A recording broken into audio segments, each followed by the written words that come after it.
muchas gracias. Para terminar la presentación, Jorge Lísquez, Marco Puedón, Julia Rita y Antonio Cerezo, para poder tenerlos identificados. Antes de pasar, simplemente contarles dos anécdotas de cuño personal.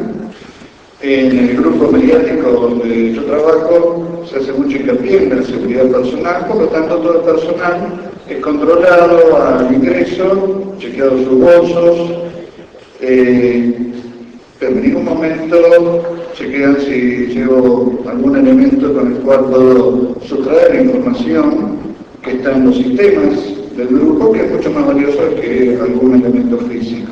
Todos los puertos USB de las computadoras del grupo están habilitados, con lo cual yo con un mínimo pendrive puedo llevarme la información.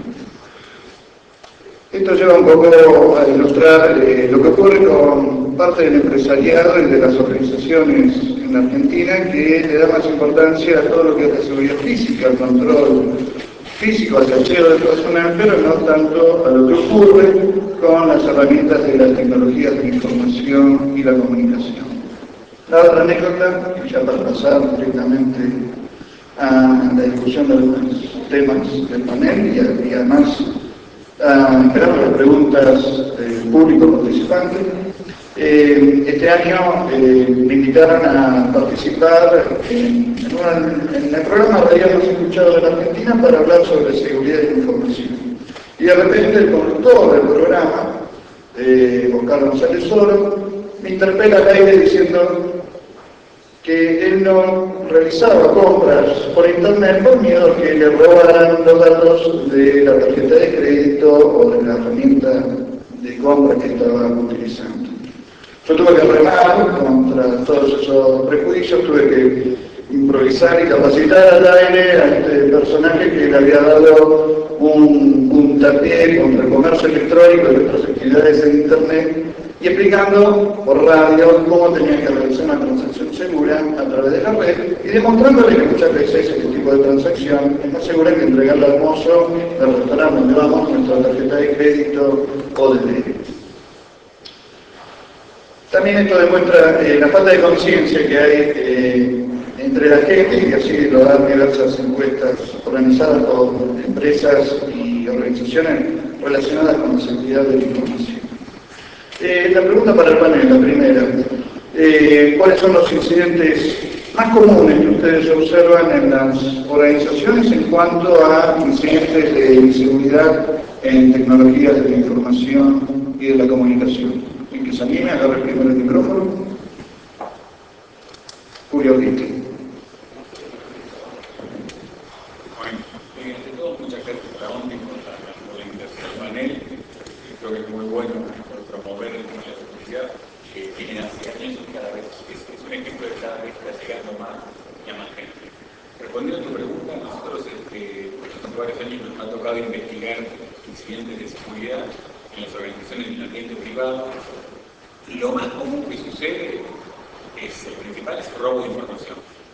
Bueno, robo de información será algo más crítico, simplemente por un PowerPoint donde está el plan comercial que va a tener el año, un documento de Word, el lineamiento estratégico que va a tener la empresa en general, una planilla de sueldo de recursos humanos, toda esa información que tiene una organización que realmente es muchísima.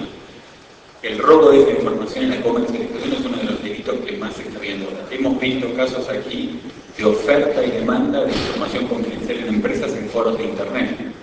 O sea, alguien que abiertamente preguntaba, necesito la base de datos de tal empresa, ¿quién me la puede conseguir? O sea, a ese nivel, y no de empresas de Estados Unidos, no, acá en Argentina, en foros de distintos países, pero acá en Argentina. Otro de los grandes problemas que se ven mucho de los incidentes es el tema de robos de datos financieros, tarjetas de crédito, datos en generales.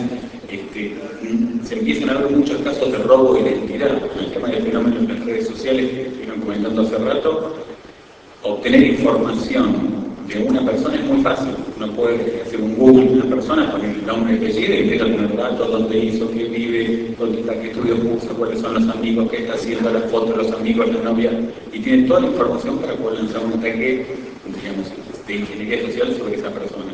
Ese tipo de incidentes se están empezando a dar cada vez más en la Argentina.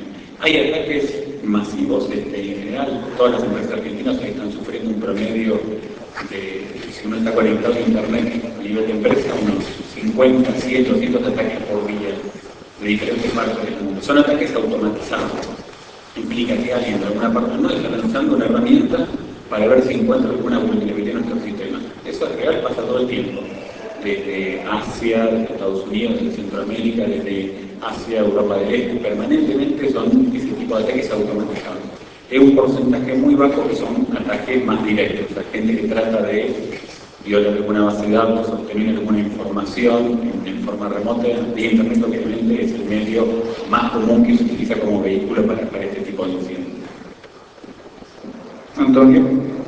Siguiendo con la línea de Julio, bueno, también gracias a la ONDI por la invitación, y creo que este es un paso importantísimo para darle valor al lema de esta reunión, ¿no? Que es darle valor a la información.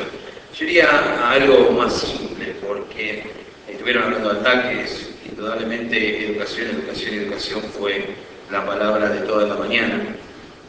Cuando uno dice riesgos, y hablamos de seguridad informática, la seguridad informática es una cantidad de información que de golpe está arriba de los escritorios, y uno piensa que solo los ataques vienen vía internet, vía mail, vía sniffer, vía...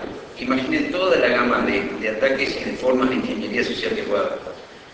Pero nosotros a veces usamos en entrenamiento, decimos, ¿cómo se sentiría uno si toda la información personal apareciera en la primera plana de un medio? Ahora, ¿cómo se sentiría si uno descuida la información de la institución, de la empresa, del organismo, de un ministerio, y de golpe esa información estuviera en la primera plana de un medio? O sea, cuando uno dice el darle valor a la información es educar en todos los aspectos, no solo en el uso de Internet, porque regulando Internet no va a hacer que bajemos o no bajemos información, sino hay formas de control.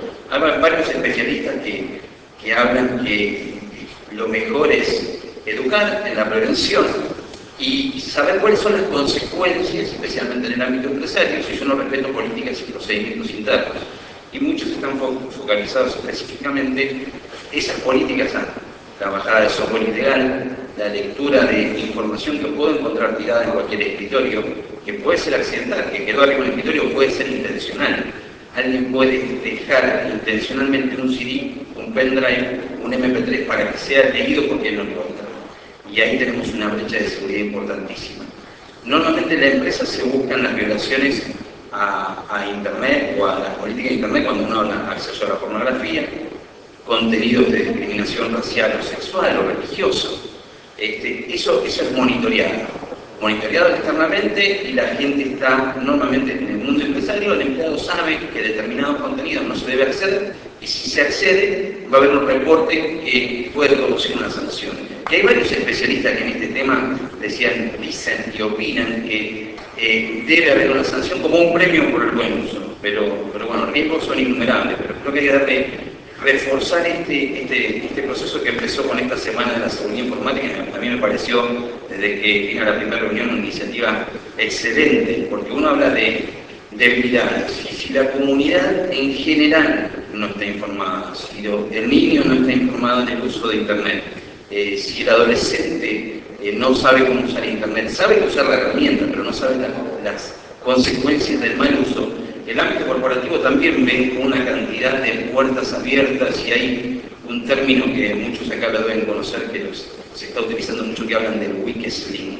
O sea, ¿cuál es la línea débil por la cual no pueden entrar? Y es esa comunidad que está operando dentro de una red que es maravillosa, como dijeron muchos acá, como herramienta, pero de golpe es la puerta de entrada a toda la información. Paso, porque si no... Bueno, me quiero adherir al agradecimiento y a las felicitaciones a ella, a Patricia y a todo el equipo de la Secretaría y de la ONTI.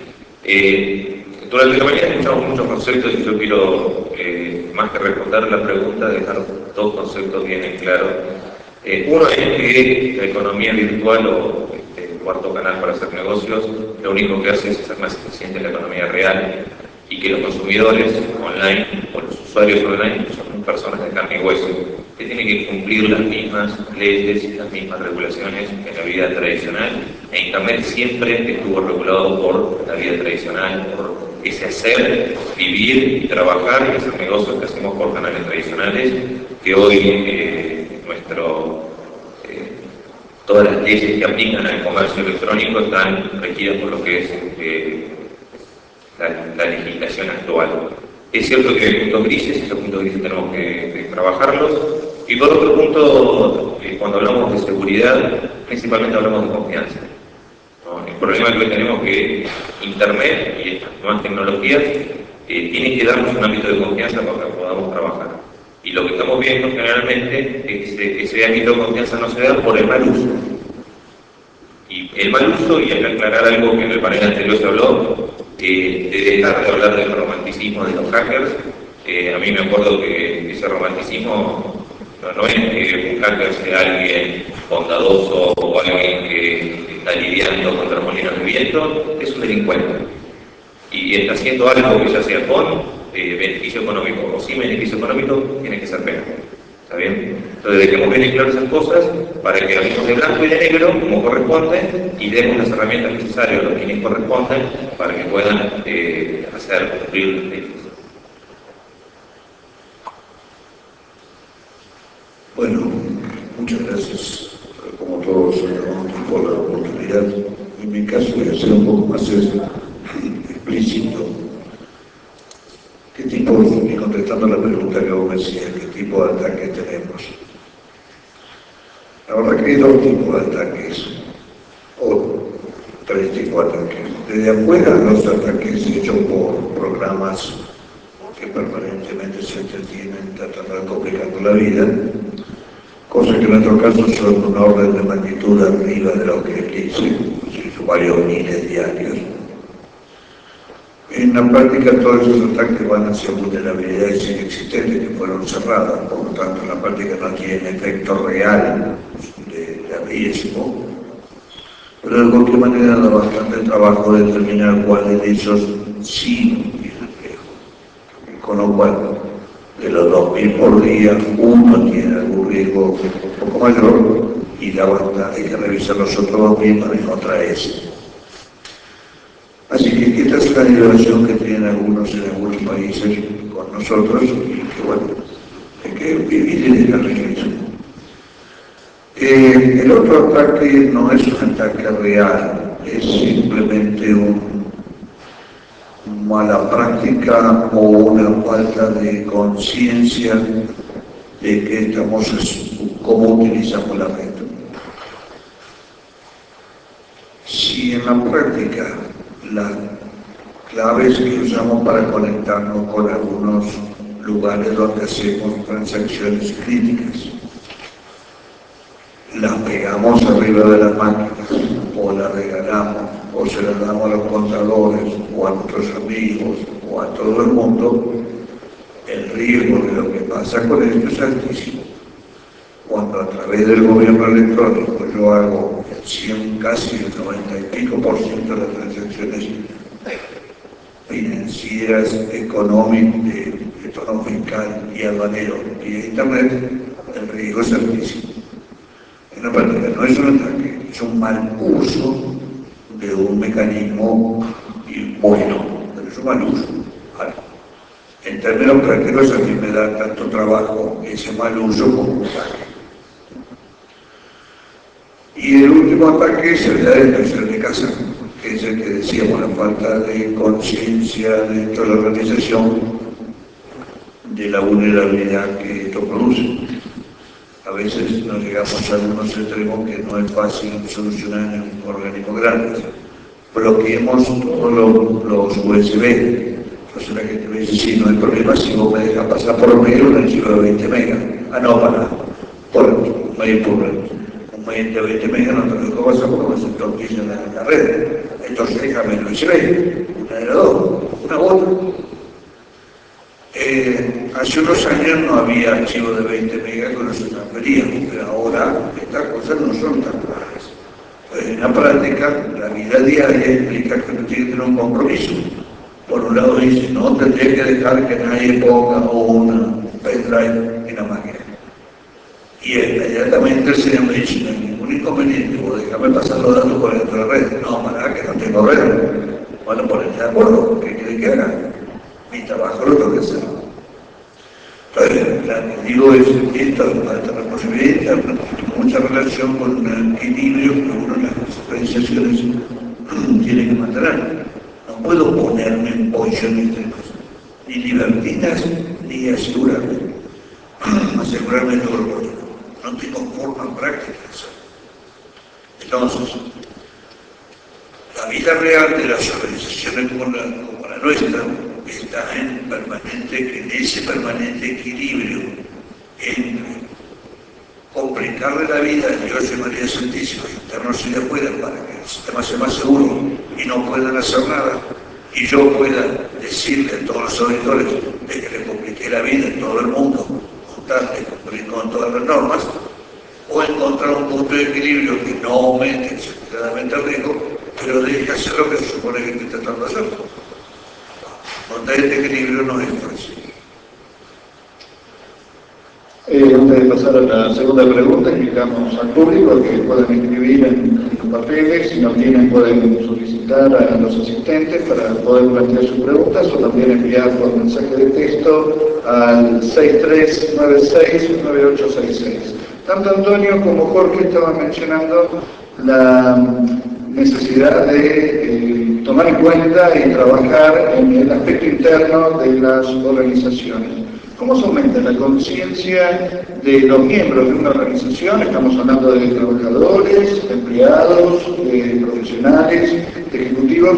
¿Cómo aumentar la conciencia en ellos sobre la necesidad de las buenas prácticas en cuanto a las tecnologías de la información y de la comunicación? Por ejemplo, cómo concientizarlos sobre que no deben hacer un clic sobre un link que venga por un correo electrónico de un desconocido o abrir archivos adjuntos que vengan por correo electrónico de algún desconocido. ¿Cómo lo trabajan ustedes en sus organizaciones? Digamos, acá hay nosotros tenemos dos métodos, uno por la buena y otro por las buenas. Este por de las malas es no puedes olvidar los segundos porque no pasa. Lo cual, no sé si lo ibas a pedir o no, pero de cualquier manera no te llega. Es que es un método. Así que evité el problema simplemente evitando el razón. El segundo método es, por supuesto, repetirle cada vez que podemos ser bueno con el éxito que esto tiene, que sea casi nulo. El tercer método es, en este caso es extremadamente importante, teniendo en cuenta que casi toda la información que nosotros tenemos en nuestra organización es sector o sector estratégico o variedad, creo que no tenemos tanto público adentro. Con lo cual, cualquier cosa que uno esté mirando de la propia operación de la organización, si no lo uso correctamente, estoy cometiendo algo incorrecto. Estoy desparramando datos que no podía desparramar. Todo lo que tengo dentro de la organización es secreto. Entonces, el tercer método, también por las buenas, es o mirar su carta que llama esta gente, pero tampoco lo está mirando. Este por la buena. En la práctica, hacemos un control extremadamente estricto de qué mira cada persona y qué ve cada persona. Y cualquier cosa que se salga del patrón razonable que define a alguien por fuera de la persona, es investigado y auditoría lo llama y le pregunta ¿por qué miraste los datos del padrón de tal persona? Si la respuesta es adecuada porque está en relación a una investigación que está haciendo, se da cuenta del tema por terminado de tal vez. Si no, abro su máquina de dentro. Digamos, estos son los métodos persuasivos que usamos nosotros por medio de buena relación. Antonio. En general, la recomendación es mínimo un entrenamiento anual del 100% de la población. Y nosotros, por lo menos, creemos, yo estoy convencido, que educar en este aspecto dentro del ámbito empresario es un constante enviar mensajes. Creo que es muy bueno tener herramientas que filtren directamente pasa es que tanto el bombardeo que hay de emergencia en estos días llega a países con phishing de todos los colores. Pero el hecho de enviar mensajes a la población dentro de la organización sobre no abrir adjuntos de correos electrónicos que no conozco de quién vienen, hace que de a poco la gente se acostumbre a reportar un posible incidente. Ahora, estas unidades, como que tenemos la responsabilidad de enviar todas este equipo de mails, como cualquier unidad en la casa de recursos humanos, ¿no? Y uno empieza a ver cada vez más este tipo de mensajes. Y en la medida que podemos comunicar constantemente lo que hacen directamente, la gente si aprendió la lección y aprendió el mensaje y absorbió el procedimiento, lo que se lo va a borrar directamente. A veces hay mensajes, especialmente en el caso de mails, hay senders que se repiten, mensajes adjuntos que se repiten. Entonces uno hace público esto en la organización y se sabe que se está recibiendo mails de determinado destino con determinado mensaje. En caso de recibirlo, proceda a pagar.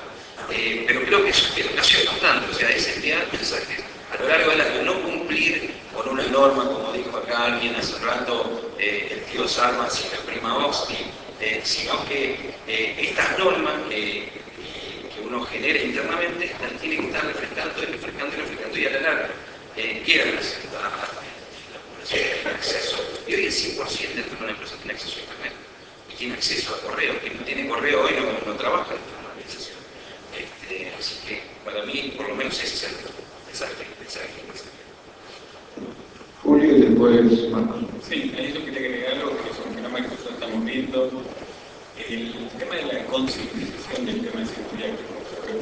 Nosotros lo que vimos hace varios años que se empieza a tocar el tema, siempre en las organizaciones hay un grado de madurez. Si hay que cobrar una regulación externa, la obligan a la organización a aplicar ciertas medidas de concientización, que puede ser una línea. Y otro caso son las distintas organizaciones que por el grado de madurez, a medida que la organización va creciendo, va usando más información, va teniendo incidentes, empieza a prestar la atención al tema de la concientización. Nosotros lo que notamos es que hace 6-7 años había 1 o 2 empresas que hacían concientización en temas de seguridad.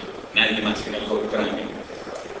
Este año 2008 creo que fue un récord de empresas que están haciendo programas de concientización, recuerdo como comentaban, de charlas, eventos, folletos, afiches, cartelería, programas.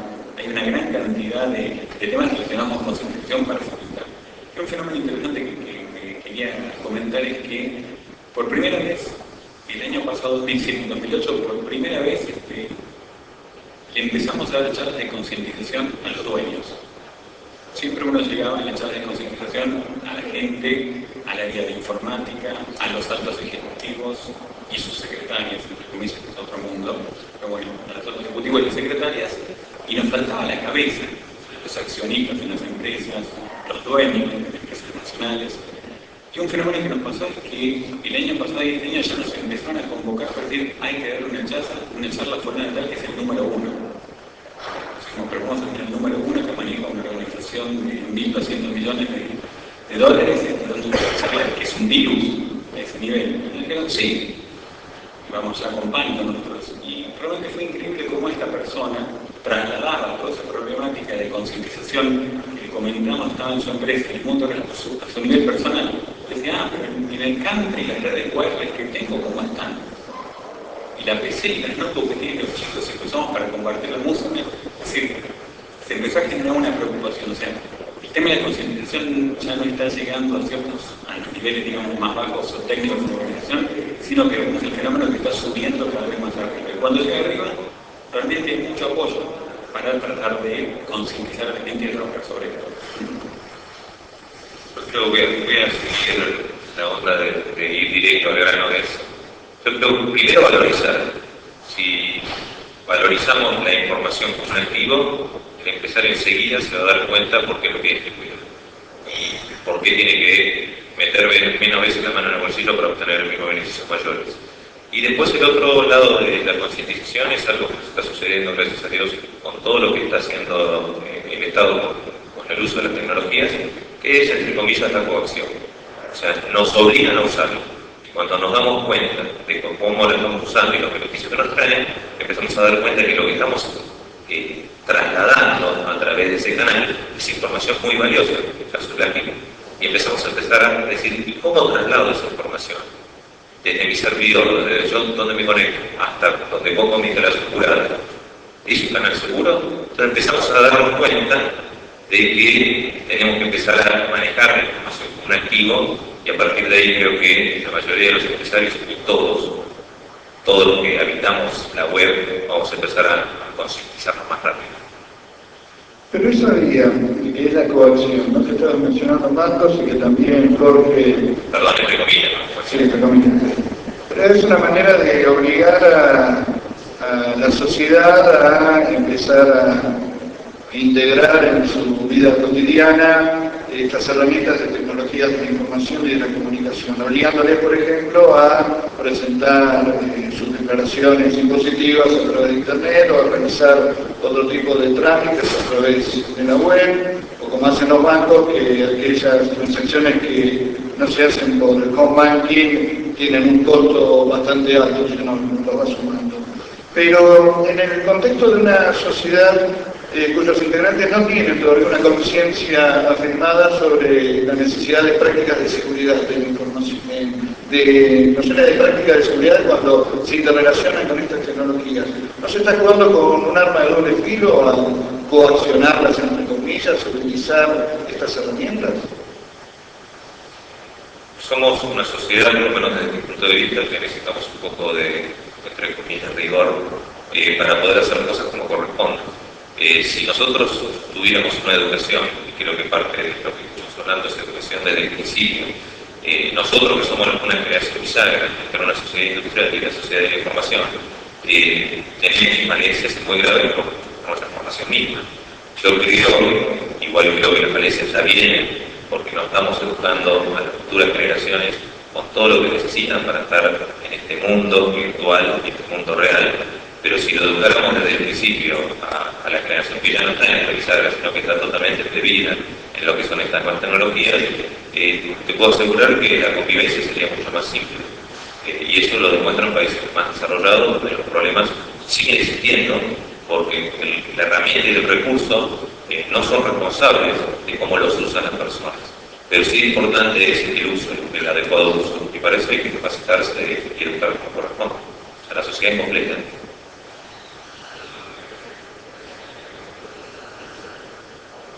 De alguna manera me parece una antinomia, es decir, si yo doy facilidades para hacer las cosas por Internet, que son facilidades de lo así, nosotros como receptores del servicio, nosotros como proveedores de servicio de Internet, digamos, tenemos una cantidad de beneficios que las transacciones lleguen por Internet. Se supone que del otro lado, el hecho de que yo pueda hacer a través de home banking los pagos a las 10 de la noche y no tener que ir a pago fácil, la verdad que tiene una cantidad de beneficios. Pero en la práctica de los dos lados vemos una cantidad de beneficios. La verdad es que para lo que trabajamos bien, para que hacemos las cosas bien, tiene una cantidad de beneficios, pero abre una puerta para los que no trabajan tan bien. Abre la puerta para que los que el malo de la historieta ahora haga cosas malas. Abre la historieta. Con lo cual acá hay dos posturas. Nosotros, por ejemplo, para dar una idea de magnitud, nosotros sobre 8 millones de transacciones que tenemos por mes, son 8 millones por mes de transacciones correctas, si no intentos de loguearse, que son más, sino logueos correctos.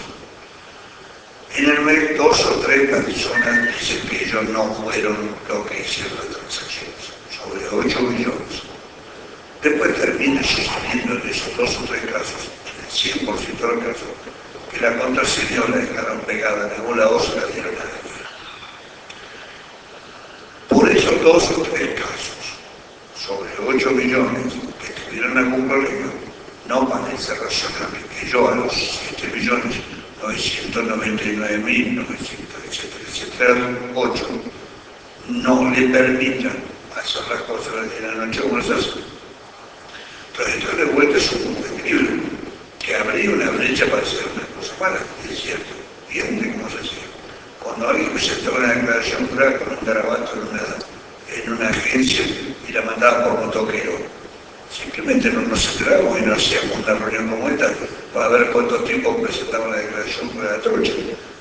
Nada más. Simplemente ahora la hace, entonces ahora te cuento que tengo 2 o 3 millones. Ahora yo no me acuerdo que habíamos hecho una reunión como esta para ver cuántas declaraciones de jurada trucha se ponían hace 7 años. Pero que había, seguro que había. No es que los malos aparecían hace 4 días. Entonces, en la práctica ahora quedan exteriorizadas. Y como el tema de seguridad informática es un tema que realmente tiene una importancia muy alta, ahora exteriorizan temas que antes no exteriorizaban. Pero la verdad es que tuvieron toda la vida, eran infinitamente más grandes que antes. Entonces, es cierto que hay un riesgo, si lo miras de arriba, es infinitamente menor que el riesgo que tenés antes. Lo cual no significa que sea cero. Significa que es un riesgo infinitamente menor. Y que tenemos que trabajar en la cultura y en este tipo de eventos, y en infinito más eventos de este tipo, para decir, por favor, no repartan a practicar. ¿Okay? Pero no por 2 casos, que además fueron por mal uso. Porque hasta ahora, en los 5 años que tenemos en el momento, tuvimos un solo caso de ataque en serio. Todos son ataques que se le quitan. Me hicieron una trapezota y voy a tratar de demostrar que la trapezota no hice yo. Voy a tratar. Pero la otra no ataque ninguno. Y son 8 millones mensuales. La última pregunta está referida a si hay suficiente cantidad de personal en las organizaciones que está capacitado, por un lado, para trabajar en lo que es la seguridad informática y por el otro lado, para concientizar. ¿Ustedes tienen este problema de recursos humanos, de trabajadores y profesionales capacitados para trabajar en estas áreas? Me pasaron el micrófono, llegaba acá, vamos a responder. Sí, hay un tema importante, hay un evento que se hace todos los años, se llama Segurinfo, seguramente muchos han ido, hace varios años que se viene haciendo. Pero muy importante es la cantidad de gente, más o menos 10, 12 años, cuando hablamos de seguridad informática, nos reunimos y éramos 40. Y hablábamos cosas raras y teníamos gente. Hoy, más o menos hay una estadística muy general que hay cerca de 2.800, 2.900 personas relacionadas con el tema de seguridad informática. Seguimos juntándonos y hablando sin que tener conocimiento, pero bueno, es otro fenómeno, digamos, somos más. Por lo menos hay un número de conseguir. Falta gente, eso totalmente seguro. Pero el tema de la crisis que hubo en tema de recursos humanos a nivel de lo que es Haití, particularmente, que se comentó en varias sesiones antes, particularmente con el rubro de seguridad informática, es uno de los lugares donde hace falta gente. Realmente no hay gente cuando surge una vacante para algún puesto relacionado con seguridad informática, automáticamente se llena o es muy difícil, digamos, encontrar gente en seguridad que no esté haciendo nada o que se emplea. Este trabajo hay por todos lados. Por un lado, en esa línea. También cuestan las organizaciones tener áreas de seguridad informática grandes. Cuando yo tengo 2 personas, voy a plantear necesito 2 personas más, o 3 más, o 5 más, o 10 más. La organización empieza a mirar como un tema muy grande de seguridad informática hace muchos años era una persona, después fueron 2 o 5, hoy son 15, me están pidiendo 5 más, ¿y cuántos van a ser? Obviamente a medida que hay más riesgo, más información, se va cambiando. Pero en las organizaciones hay también un tema de que hace falta más. No hay mucho que agregar a lo que dijiste, pero creo que esto es como pensar que necesitamos 100.000 policías, 200.000 policías, 2 millones de policías. Creo que hay algo que dijeron en regulación, es educación, es prevención. Cuando entra la gente de Haití, ya tenemos el problema.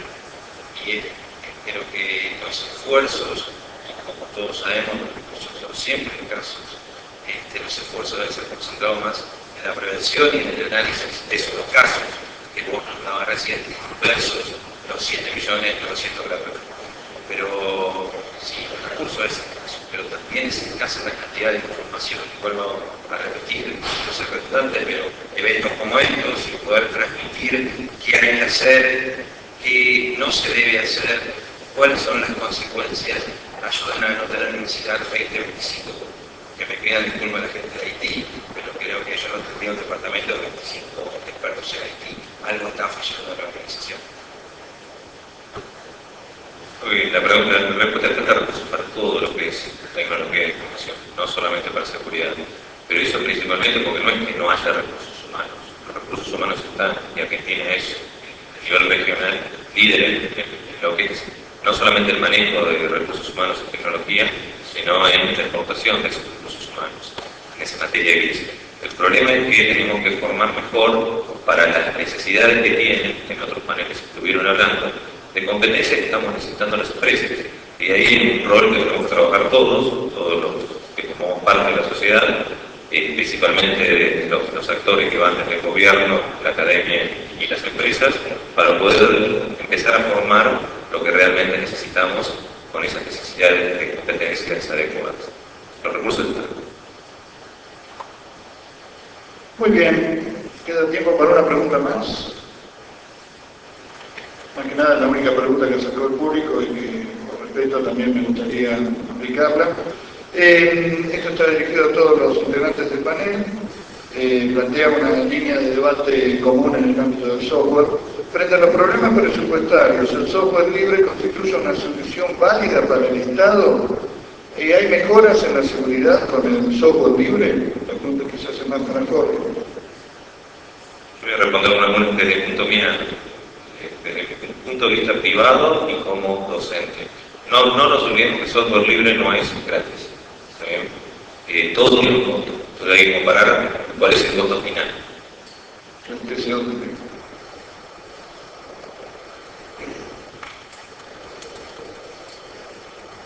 Es una pregunta muy complicada. ¿De qué manera voy a dar la opinión personal y no institucional? Nosotros en particular, y cuando digo nosotros es AFIP, y es cierto que en AFIP porque yo he puesto mucha voluntad en eso, utiliza software libre en cantidades industriales. Industriales significa el 80% de los software libre. Y todas las transacciones críticas de AFIP se hacen por software libre. Ahora, después de 47 años de trabajar en informática, uno no hace todo eso volvió idiota. No hay que te volvió idiota, y de pronto, a los 45 años, dijo, voy a hacer todo al revés de lo que pensé y me enseñaron durante 45 años. Así que en la práctica, si uno hace esto después de haber pasado por muchos terremotos grandes, es porque tiene un razonable grado de seguridad de que está haciendo lo correcto. Y me parece que hay en alguna medida hay una engañamiento en la presentación del problema. Si yo asumo, si yo le pego al criterio de software libre, lo que bajé hacia el Internet, y que cada estupidez que aparece en Internet la puedo utilizar al día siguiente, y que cada vez que se me ocurre una idea genial toco el software libre y hago mi propia versión del Apache, mi propia versión de Linux, mi propia versión de Tomcat, etcétera, etcétera, yo diría que es un agujero de seguridad descomunal. Si uno utiliza software libre con los mismos criterios de seguridad y de buena práctica lo utiliza para el software que desarrolla para su propio negocio, entonces es tan seguro como el otro. Digamos, yo no creo en esas teorías conspirativas en las cuales un señor de Estados Unidos está pensando todo el día cómo me va a descubrir las informaciones que yo tengo en mi centro de cómputo. Porque la verdad que creo que soy una cosita chiquitita así respecto a ese señor. A ese señor yo no existo. Porque si van a ganar los datos de ahí, no van a ser los míos, yo no existo. Por más que yo internamente creo que soy muy importante, para algunos otros señores que viven muy arriba, yo no existo, soy una cosita chiquita. Así que pensar que ese señor de ahí arriba está pensando todo el día cómo me va a reventar y robarme los datos, la verdad que es una soberbia descomunal. Y como a esta altura de mi vida, ese tipo de soberbia, las tengo gastadas, las tenía a los 20 años, dentro de todo el partido las tengo gastaditas, por ahí no pasa el tiempo. Con lo cual, ¿dónde tengo riesgo? En mi propia gente. El riesgo no pasa porque un señor de Estados Unidos está pensando cómo robarme las declaraciones juradas de la presidenta. Pasa porque un señor de mi propia organización trata de contar las declaraciones juradas de la presidenta, que es infinitamente más fácil y infinitamente más redituable que para un señor que vive muy allá del riesgo. Con lo cual, el que me tengo que cubrir no es del señor que está muy allá del riesgo, sino del señor que está acá. Y el señor que está acá me hace eso suyo con software libre, con software propietario, con software en chino, en arameo, en lo que quiera. Okay. Con lo cual, ese es el señor que me tengo que cubrir, ese es el señor que le mandó la auditoría para que le pregunte por qué tiene una declaración jurada de alguien que no estaba siendo investigado. Ese es el que le digo, no toque los sistemas. El software libre. El que lo toca le cortó la mano. Como le cortó la mano al señor que toca un software de negocio, que lo puso en producción y pasó por homologación. Y tenés 28 reglamentos MMI, etc. que nunca toca software. Ahora, ¿por qué voy a tocar el software del sistema operativo y no voy a tocar? Y no puedo tocar el otro. Es el mismo criterio. Si vos aplicas el mismo criterio de calidad a todo el software, entonces están siendo uno por otro. Porque el problema de seguridad no pasa por otro lado. Que obviamente hay virus, el problema no son los virus. Está lo que te robaba, hoy te robas una compañía en un pendrive. El malo pasó por otro lado, no estás más te robas una compañía en un pendrive. El problema que fue por otro lado se cambió. Entonces, si seguís pensando que el problema son los virus y que lo único que tiene virus es Windows, a pesar de que el CERMEI, como decimos, sigue teniendo los mismos agujeros que hace 40 años, que hace 30 años, exactamente lo mismo. Y bien, si vos seguís usando el CERMEI mal configurado, seguís teniendo los mismos problemas que teníamos hace 30 años. Y el problema no está en el CERMEI, el problema está en que vos nunca le diste bola a configurar correctamente el CERMEI. Mi postura es que esa antinomia no es correcta, porque están buscando el problema en el punto del cual donde no está, ignorando donde realmente está ese problema. Hace 4 años hemos gastado algunos mucha plata en tratar de frenar los malos que se oponían que estaban en la red, mirando los bichos cuando pasaban.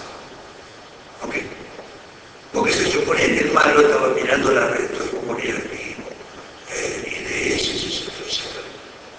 y ahora el malo está sentado delante de la PC, no está mirando lo que te cambió el lugar, el malo es otro. Entonces la forma con que ese malo trata de hacer cosas malas es diferente. Si vos ignoras dónde está el malo, vos seguís viviendo, porque el problema está en que alguien que puso un código maligno dentro de una PC, dentro de un software, un sistema operativo, para encontrarte la declaración de jurada. La verdad que para mí es una soberbia de nombre, es como si yo fuera importante, y la verdad que soy inexistente. Muchísimas gracias, Antonio, Julio, Marcos y Jorge, por el tiempo, la participación acá, y también saludamos y apoyamos esta iniciativa de la ONTI, de la Secretaría de Gestión Pública, y esperamos que se vuelva a repetir pronto porque son temas que son de vital trascendencia para toda la sociedad. Muchas gracias.